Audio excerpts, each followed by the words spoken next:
Gracia y paz de nuestro Señor Jesucristo para toda nuestra preciosa audiencia.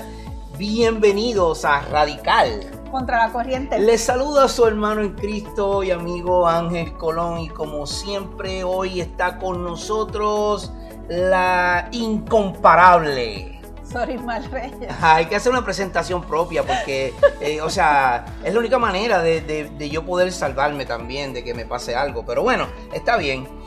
Hoy nos acompaña, como siempre y como de costumbre, mi ayuda idónea, Sorismar Reyes, para llevar a ustedes un tema que yo creo que debe ser central en nuestras vidas cada día, no solamente en una semana. Como les dije, es un placer estar con ustedes en otra entrega más, en otro episodio más de su programa Radical. Y este específicamente es un episodio muy especial. Sí, este episodio nos encontramos en la Semana Mayor. Uh-huh. Y los eventos que ocurren esta semana son los que cambian la historia para siempre. Uh-huh. Y marcan un nuevo comienzo. Exacto, se trata, como muy bien dices, de la Semana Mayor, que conocemos como Semana Santa. Y más allá de la tradición que conocemos de la Semana Mayor, queremos detenernos por un momento en el evento que es el eje central de la historia humana.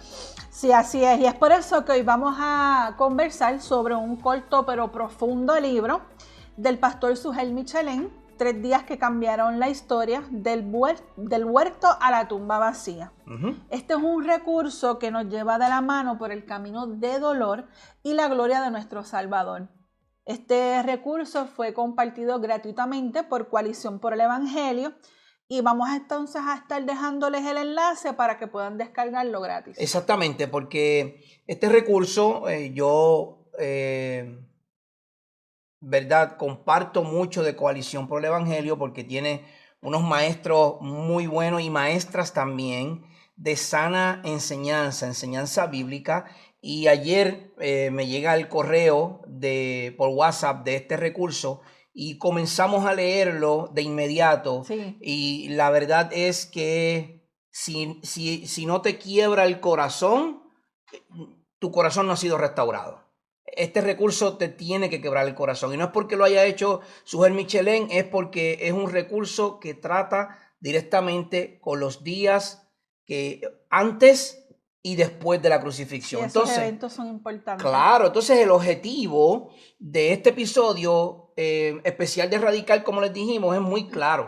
Queremos ver la doctrina detrás de los hechos. En la Semana Mayor nos enfocamos en los hechos, pero nos olvidamos que detrás de esos hechos hay una doctrina, hay una enseñanza que es la que nos ayuda a poder caminar en pos de Jesucristo. Entonces, no solo queremos narrar lo que pasó, sino entender por qué pasó y cómo eso transforma nuestra eternidad, porque lo que pasó transforma nuestra eternidad. Si nos escuchas y aún no conoces a Cristo, si esta es tu primera vez escuchándonos y aún no conoces a Cristo como tu Señor, este episodio es para ti. Y si ya eres parte de la iglesia del Señor, prepárate para ser edificado por la majestuosidad de su gracia. Y de inmediato queremos ir a nuestro primer punto, que es el huerto, la agonía de la voluntad. Es la agonía de la voluntad de Dios. Sí, este escrito comienza en la oscuridad de Getsemaní. Sugel hace un énfasis increíble en lo que Jesús enfrentó allí. Y no fue solo el miedo a la muerte física. En el Getsemaní se nos muestra un dolor tan profundo que tú y yo jamás podríamos comprenderlo. Era un dolor que llevó a la aflicción, a la angustia. Un dolor que, como nos relata el Evangelio según Lucas, en el capítulo 22, versos 44 en adelante, su sudor se volvió como gruesas gotas de sangre que caían sobre la tierra. Allí el Hijo experimentaba el fuego de la ira de Dios antes de llegar a la cruz, por lo que ruega al Padre que pase de él aquella copa. Entonces les queremos leer el relato según Marcos en el capítulo 14, porque es más conciso, pero muy explicativo. Uh-huh. Entonces los 3 evangelios relatan de manera sinóptica, lo ven de manera igual. Lo único que uno expone un poco más como Lucas, uno habla un poco más a los judíos como Mateo y uno habla un poco más nuestro idioma como Marcos. Llegaron a un lugar que se llama Getsemaní y Jesús dijo a sus discípulos: siéntense aquí hasta que yo haya orado. Tomó con él a Pedro, a Jacobo y a Juan y comenzó a afligirse y angustiarse mucho. Mi alma está muy afligida hasta el punto de la muerte. Les dijo: quédense aquí y velen. Adelantándose un poco, se postró en tierra y oraba que si fuera posible pasara de él aquella hora. Y decía: Abba, Padre, para ti todas las cosas son posibles. Aparta de mí esta copa, y esa palabra es esencial, pero no sea lo que yo quiero, sino lo que tú quieras. Entonces Jesús vino y los halló durmiendo y dijo a Pedro: Simón, ¿duermes? ¿No pudiste velar ni por una hora? Velen y oren para que no entren en tentación. El espíritu está dispuesto, pero la carne es débil. Él se fue otra vez y oró, diciendo las mismas palabras. Y vino Jesús de nuevo y los halló durmiendo, porque sus ojos estaban muy cargados de sueño y no sabían qué responder. Vino por tercera vez y les dijo: ¿todavía están durmiendo y descansando? Basta ya, ha llegado la hora. Miren, el Hijo del Hombre es entregado en manos de los pecadores. Levántense, vámonos, ya está cerca el que me entrega. Estos son, los eventos de Getsemaní, los momentos que marcaron la Semana Mayor. Nos enfocamos en ver dramas, nos enfocamos en ver actuaciones, películas, hasta sermones que se enfocan en el evento de la cruz, la crucifixión. Pero nos olvidamos de los eventos que llevaron a Jesús a la cruz. Exacto. Eso es lo que sucede en Getsemaní. Este relato nos muestra los momentos oscuros de nuestro Señor en Getsemaní. El comienzo de lo que sería el martirio de nuestro Señor comenzó con gran dolor, angustia, aflicción y oscuridad. Muchos mártires, ¿verdad que sí?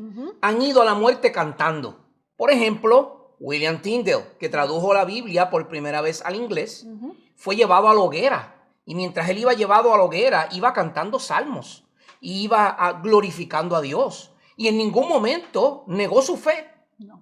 También tenemos a un Esteban, que murió como Apedreado, arrodillado. Sin embargo, ¿qué exclama Esteban?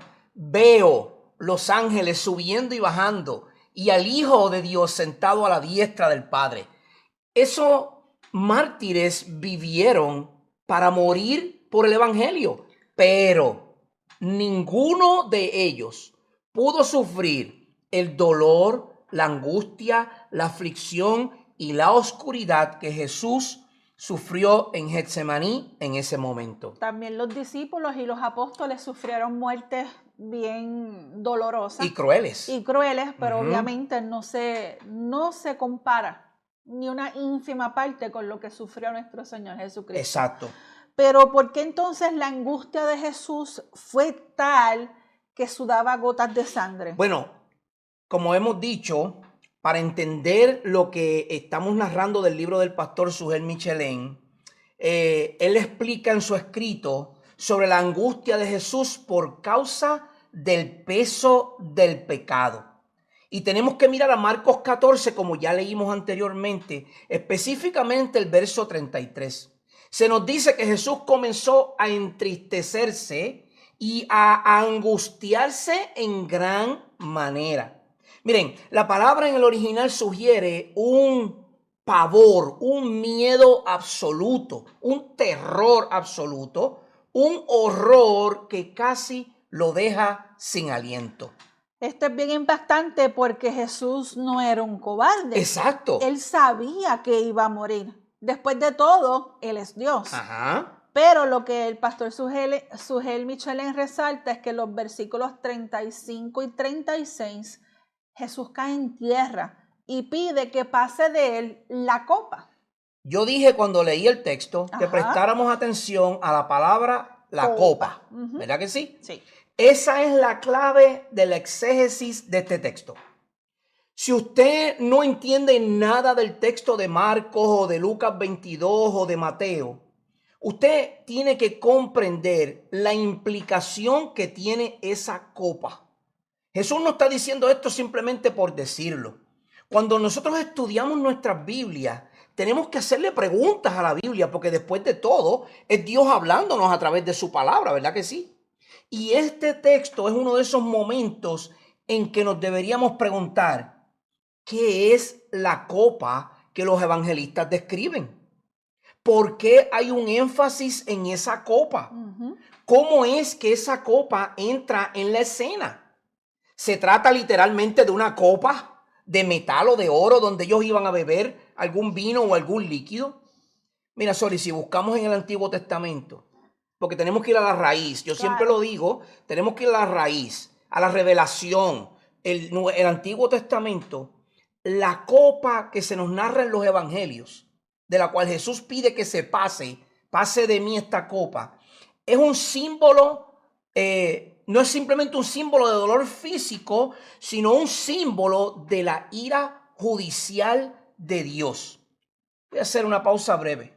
Mucho predicador predica, ven para que seas salvo de tus pecados.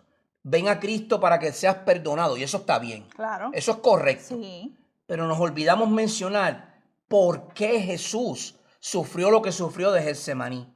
Y Jesús sufrió lo que sufrió porque la copa de la ira de Dios estaba a punto de ser derramada sobre él. Según Isaías 51 y Jeremías 25, es la copa que los impíos debían beber hasta el fondo. ¿Sabes quiénes eran los impíos? Tú y yo. ¿Sabes quiénes eran los pecadores? Tú y yo. Y la copa de la ira de Dios, nosotros éramos los que teníamos que beber. En Getsemaní, Jesús, siendo el único inocente, vio que esa copa llena de ira, de la ira de Dios, por causa de nuestra maldad, le estaba siendo entregada a él. Esa es la aflicción, la oscuridad, el temor, el dolor, el sudor de sangre, La angustia. La angustia es esa copa de ira que sería derramada sobre nuestro Señor. ¿Usted quiere saber lo que es la copa de la ira? ¿Recuerda cuando aquel hombre, aquel sacerdote tocó el arca y no le tocaba tocar el arca y cayó muerto al instante? ¿Usted recuerda cuando Ananías y Zafira le mintieron al Espíritu Santo en el libro de los Hechos y no trajeron la ofrenda o la venta total de las casas? De que ellos habían prometido. Lo que ellos habían prometido. ¿Y qué pasó con Ananías? Cayó muerto al instante. Eso es la ira de Dios. De hecho, eso es el principio de la ira de Dios. Porque la ira de Dios es un sufrimiento total y constante. Y claro, nuestro Dios, siendo totalmente santo e inmutable, no podía pasar por alto el pecado de la humanidad. Es entonces que podemos ver la obediencia y el sometimiento en su máxima expresión. Exactamente. En el versículo 36, Jesús dice: Abba, Padre, no lo que yo quiero, sino lo que tú. Sugere un énfasis hermoso aquí. Mientras el primer Adán desobedeció en un huerto, el Edén, el postrer Adán obedece en otro huerto, en el Getsemaní. Exacto. Jesús vio la ira de Dios antes de que llegase a él. Él sintió esa ira de Dios y luego voluntariamente se sometería a la obediencia en tomar toda esa ira sobre él. Qué interesante, ¿no? Es por eso que vemos y casi podemos palpar su angustia, el dolor y su aflicción, al punto de sudar gotas de sangre, como nos relata Lucas en el capítulo 22. Anoche cuando estábamos leyendo, es algo tan doloroso y pensar y analizar y rumiar en la palabra, ver que todo lo que Jesús estaba pasando, Él se entregó voluntariamente. Y lo estaba viendo. Él estaba viendo lo que iba a ocurrir. Él estaba viendo, por eso él pide que pase de él esa copa, porque él sabía lo que venía. Y nos tocaba a nosotros. Te tocaba a ti, a mí. cada uno de nosotros. Nos tocaba a nosotros. Y no cabe otra. No es para que tú te martirices en tus pecados.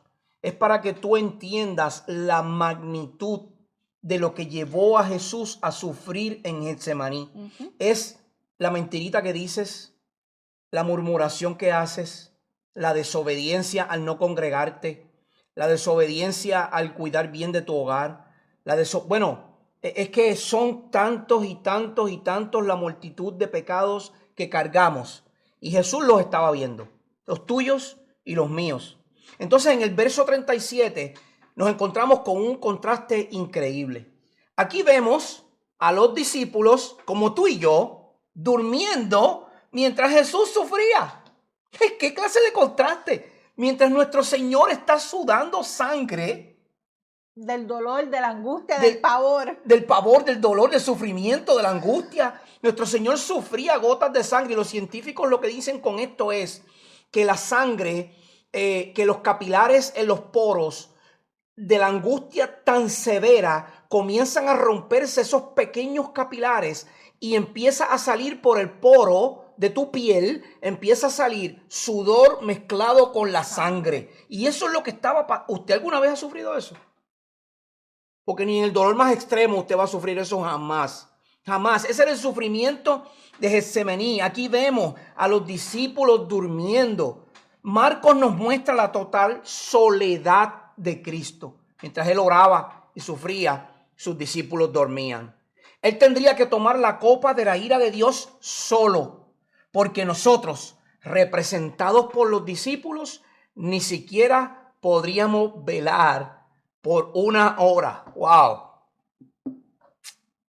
¡Wow! Esta aplicación para nosotros hoy y lo que nosotros como Radical siempre enfatizamos es que nuestra salvación no depende de nuestra fuerza. Nunca ha dependido de nuestra fuerza, sino de la voluntad inquebrantable de Jesús en ese huerto. Él aceptó los besos de traición para que nosotros pudiéramos recibir el abrazo del Padre. En Getsemaní, y hoy tú y yo no podemos tolerar un sermón de una hora. No podemos.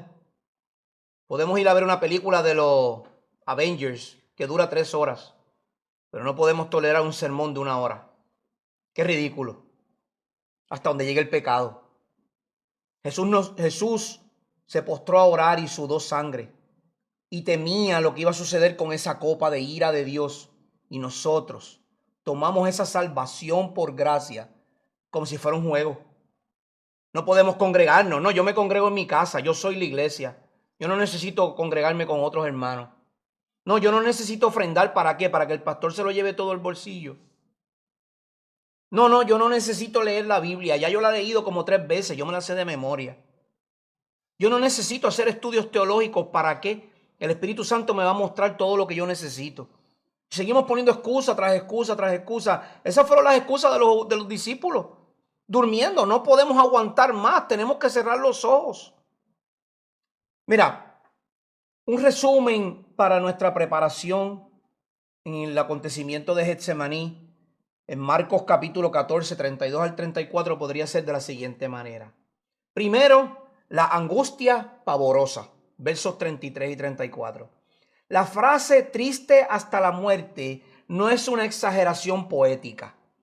Física y espiritualmente, la presión de cargar con el pecado del mundo estaba colapsando la humanidad de Jesús. Sugel enfatiza en su libro que aquí Cristo comienza a experimentar el abandono de Dios que culminaría en la cruz. En el verso 36, la copa de la ira, teológicamente la copa es el decreto divino del juicio. Exegéticamente Jesús no está tratando de escapar de su misión, sino que está experimentando la repulsión natural de la santidad perfecta ante el pecado que está a punto de imputársele. Ese es tu pecado y mi pecado. Es nuestra transgresión. Son las murmuraciones, el odio, el orgullo, entre otras multitudes de pecados que todos hemos cometido. Entonces en el verso 38 vemos una batalla entre la carne y el espíritu. Jesús advierte a los discípulos que oren para no entrar en tentación. El contraste es muy claro. La humanidad, nosotros, falla en el momento de la prueba. Tú y yo fallamos en el momento de la prueba. Pero Cristo vence donde nosotros fallamos. En los versos 43 y 44 vemos el beso de la traición, donde Judas entrega a Jesús con una señal de afecto. Esto resalta la profundidad de la humillación de Cristo, no solo enfrentando la ira de Dios, sino la traición más vil de parte del hombre. Entonces Getsemaní no fue una mera como una mera caracterización de lo que iba a suceder. No. Getsemaní fue una batalla legal y espiritual. Eso fue lo que comenzó en Getsemaní. Esa batalla legal y espiritual no fue un momento de debilidad de nuestro Señor Jesucristo, sino el momento donde Jesús decidió voluntariamente, obedientemente y en sometimiento al Padre beber la copa que te tocaba a ti y a mí, la copa de la ira. No existe, nada en esta tierra que nos humille más que la gracia de Dios. Pues por ella hemos recibido misericordia. ¿Saben lo que es la gracia? La gracia es que nos merecemos castigo y por la misericordia de Dios nos dio justicia. La culpa de la ira de Dios que debíamos beber fue tomada por Jesús.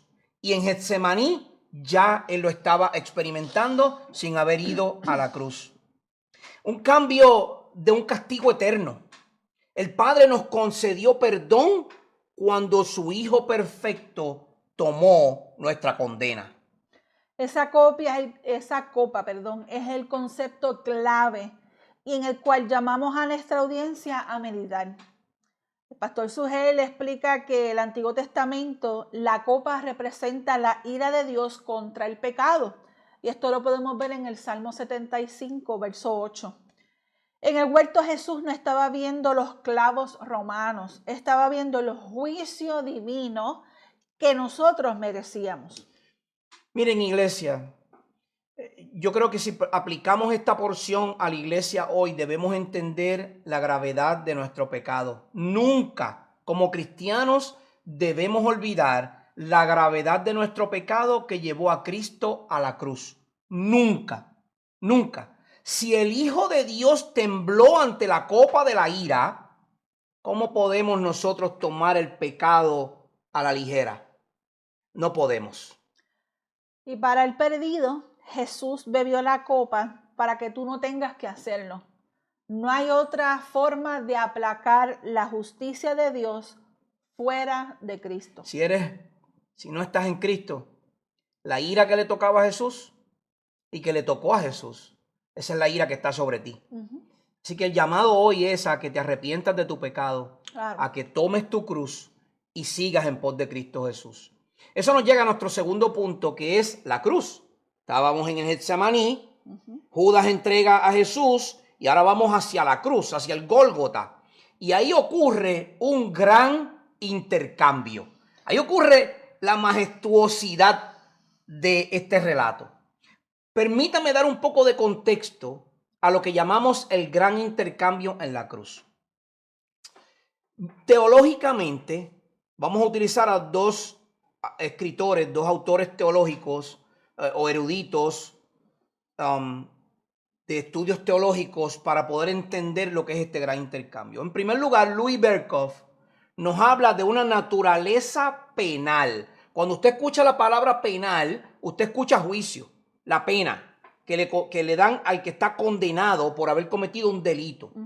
La expiación en la cruz no fue solo un ejemplo de amor, sino un acto legal.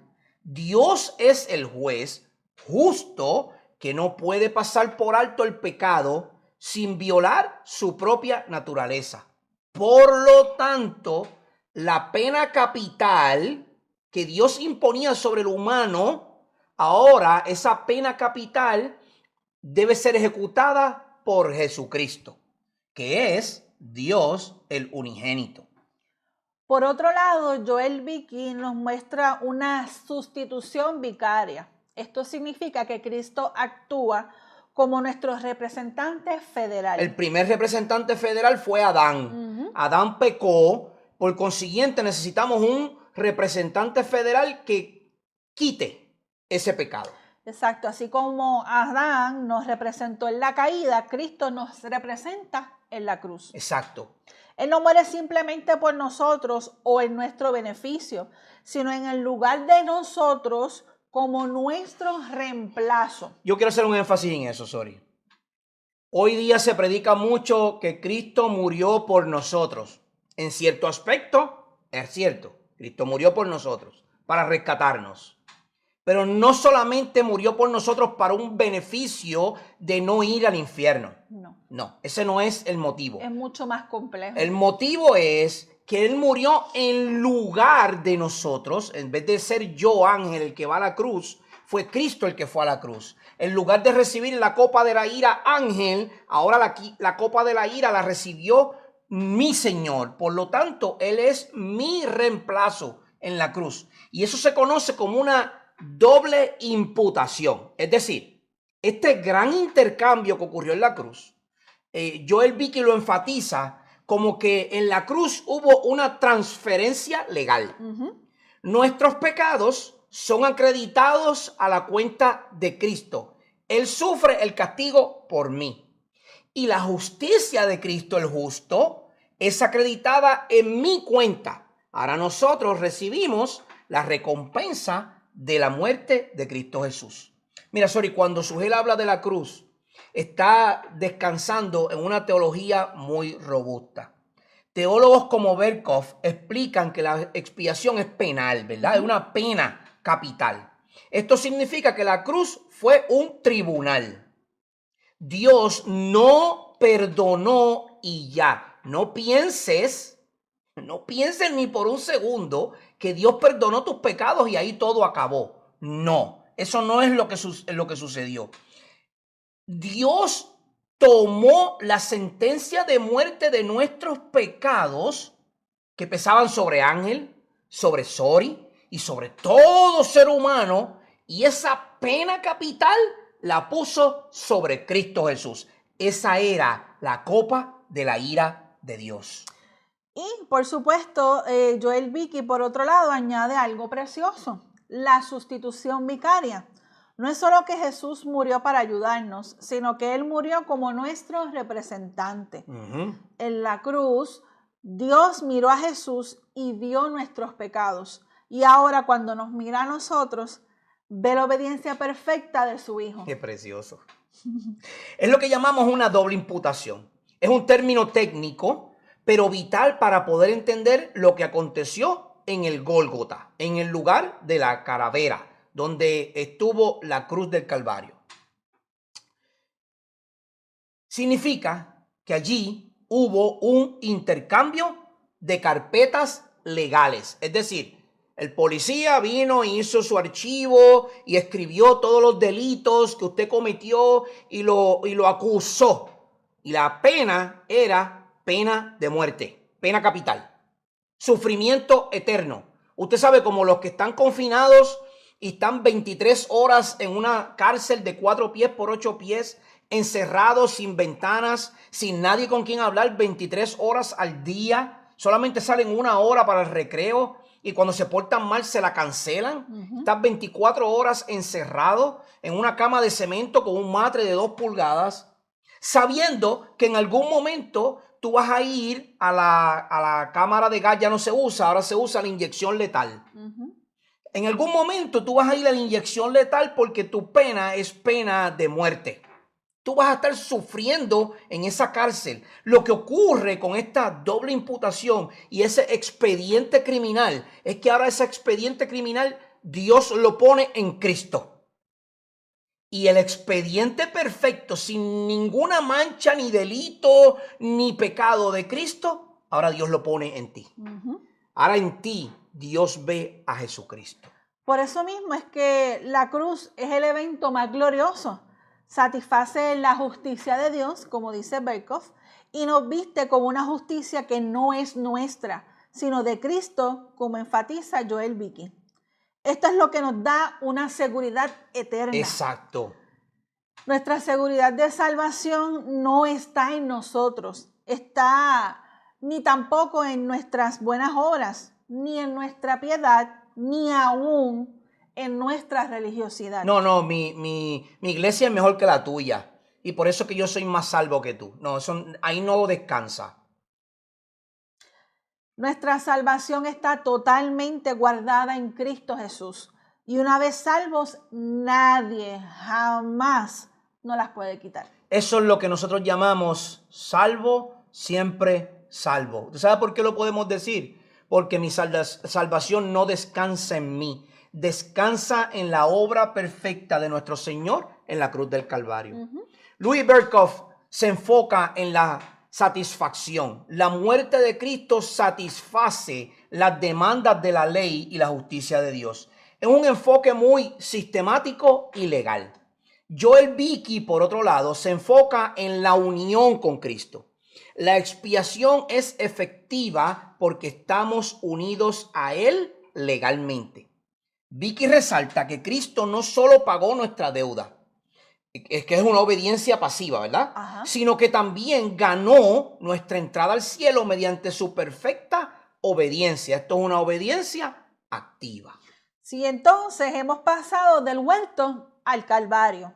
Él nos recuerda que la cruz no fue un accidente trágico, sino un diseño divino. Y esto es la expiación sustitutiva. Me encanta cómo se aplica, porque el escritor de Sugel cita 2 Corintios 5:21, donde dice: al que no conoció pecado, por nosotros se hizo pecado, para que nosotros fuésemos hechos justicia de Dios en él. Este es el gran intercambio. En la cruz, Dios trajo a Jesús como si Él hubiera cometido todos nuestros pecados, para que hoy pueda tratarnos a nosotros como si hubiéramos vivido la vida perfecta que Jesús vivió. Y algo que el pastor Sugel enfatiza es el grito consumado es. No es un grito de derrota, es un grito de victoria legal. La deuda ha sido pagada. La justicia de Dios ha sido satisfecha. ¿Tú te imaginas? Consumado es. No hay nada más que hacer. No hay ningún sacrificio. No hay ningún sacerdote. No hay ningún vicario de Cristo aquí en la tierra. Eso no existe. Eso no existe. Jesús pagó todo. Jesús pagó todo y dijo, consumado es. Es decir, lo que me mandaste a hacer en Getsemaní, Él lo cumplió. Que yo quise que no lo hicieras, yo lo cumplí. Y lo cumplí en la cruz. Pero la cruz no terminó en la cruz, porque si no fuera una historia incompleta. Claro. Eso nos lleva a la tumba vacía. A la tumba vacía. La vindicación de nuestro rey. La historia no termina en un funeral. Ahí no se acaba esto.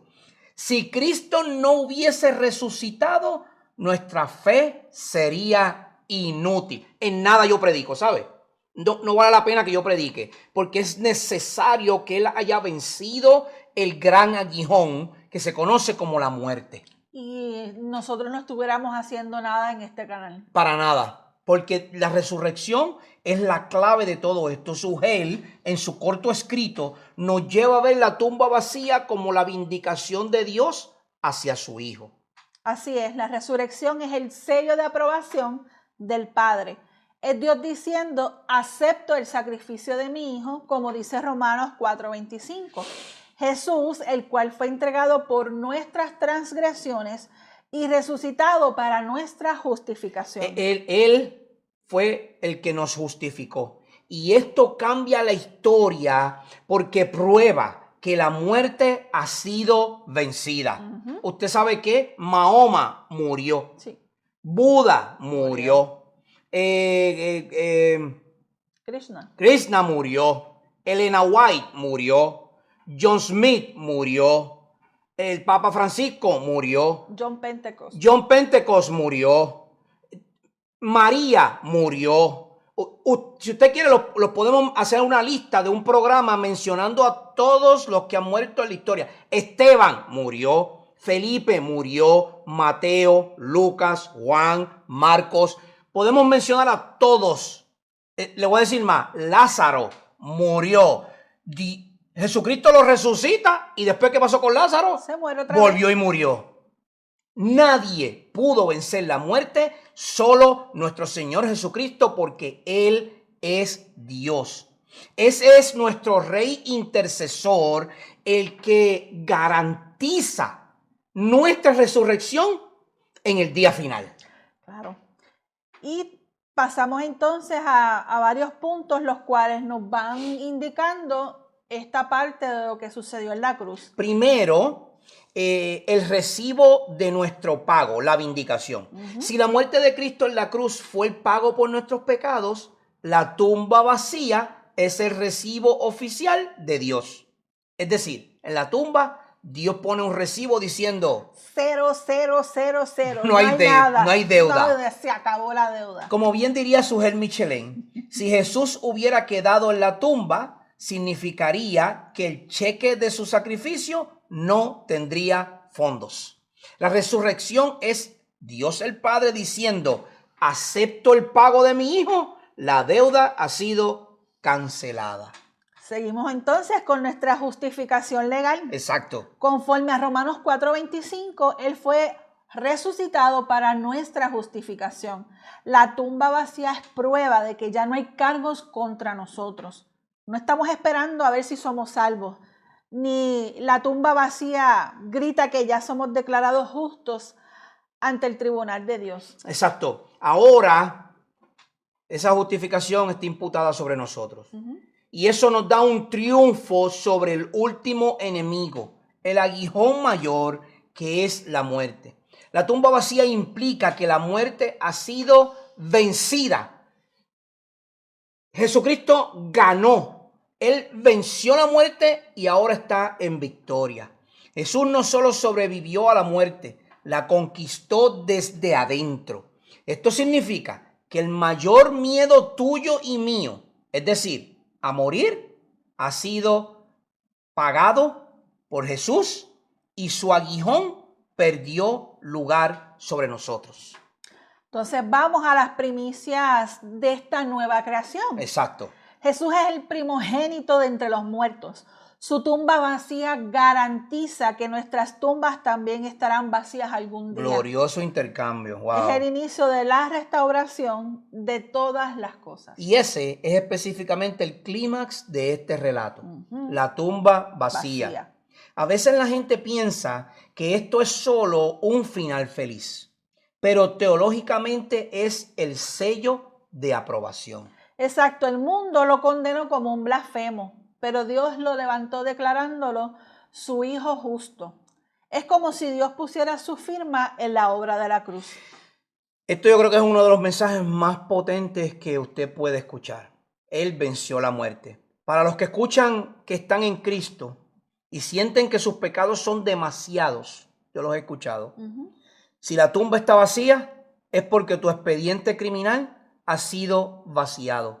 Como dice Louis Berkhoff, la resurrección es la prueba de que Cristo cumplió todas las demandas de la ley. Y eso nos da una esperanza radical.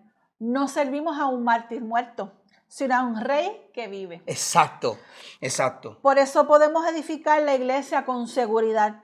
Nuestra fe no es en vano porque el rey ha vencido a la muerte. Y cómo esto impacta nuestra vida como iglesia y nuestra vida como evangelistas, llevando el mensaje de la Gran Comisión, el mensaje de buenas nuevas. Bueno, no predicamos entonces a un muerto. No. Yo no predico a un muerto. Predicamos a alguien que tiene toda autoridad en el cielo y en la tierra, como dice la Escritura en Mateo 28. Toda autoridad me ha sido dada en el cielo y en la tierra. Por tanto, id y haced discípulos.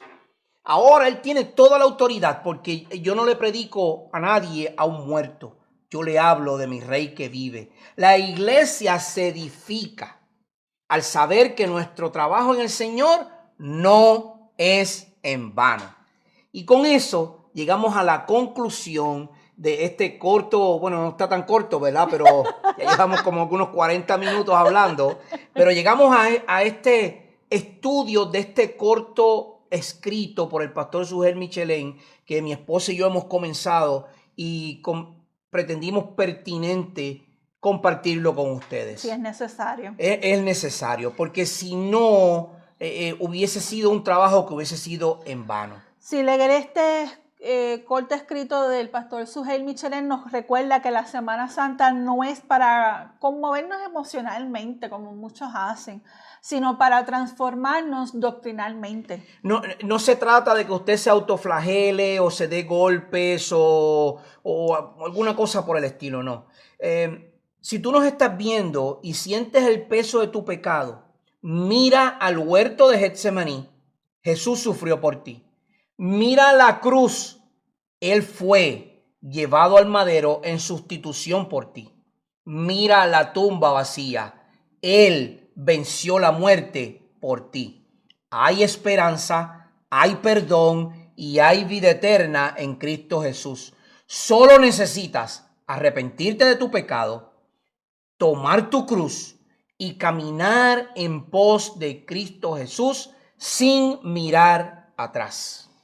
Y para la iglesia, vivamos como gente de resurrección. Que estos 3 días que cambiaron la historia, cambien nuestra forma de amar, de servir y de predicar en nuestras ciudades. Les digo, iglesia y amigos que nos escuchan, desde Getsemaní y el sufrimiento de nuestro Señor, la copa de la ira que fue derramada sobre Él y lo que Él sabía que iba a ocurrir, hasta el momento de su muerte, todo el sufrimiento, ni usted ni yo jamás lo hubiésemos podido tolerar. Jamás. Era imposible. Además, aunque lo hubiésemos podido tolerar, nosotros éramos y somos pecadores. Así que Dios no iba a perdonar nuestro pecado simplemente porque hubiésemos tolerado un dolor y aflicción y muerte. No. Había que haber una muerte de un justo, de un perfecto. Sin mancha. Sin mancha. Ni pecado. Y eso solo lo podía hacer Dios mismo, el Santo de Israel. Y Él fue el que vino a la tierra y fue a la cruz del Calvario para morir por ti y por mí. No solamente por ti y por mí, para tomar nuestro lugar, para recibir toda la ira de la copa de Dios que cayó sobre Él por nuestra causa, por nuestra transgresión. Así que yo les exhorto, les llamo, les animo. Lean Lucas 22, lean Marcos 14, lean Mateo desde el 19 en adelante. Lean la escritura, lean a Juan, cómo Juan describe a nuestro Señor Jesucristo. Lean este corto recurso del pastor Sugel Michelén y pídanle al Señor que les dé un corazón que pueda entender las verdades de lo que ocurrió desde Getsemaní hasta el momento de su resurrección. Pero ahí no termina, porque nuestro Señor ascendió y está reinando en gloria. Gloria a Dios. Y eso será para la próxima semana, donde hablaremos un poco de esa resurrección, de esa ascensión y de las órdenes que el Señor Jesucristo nos deja para su iglesia. Les habló su hermano en Cristo y amigo Ángel Colón Y Sorismal Reyes. de Radical. Contra la corriente. Gracias por estar con nosotros en otro episodio más y esperamos que haya sido de bendición a sus vidas. Nosotros vamos a colocar el enlace de este recurso de Sugel Michelén para que usted lo pueda leer en su totalidad y usted pueda hacer un propio devocional en su hogar de los días, de lo que sucedió en los días que estamos viviendo en esta Semana Mayor. Que la paz de nuestro Señor Jesucristo, que sobrepasa todo entendimiento, esté con todos ustedes y que su gracia les colme de bendiciones y de mucha paz en esta semana. Hasta la semana que viene. Bendiciones de nuestro Señor. Dios les bendiga.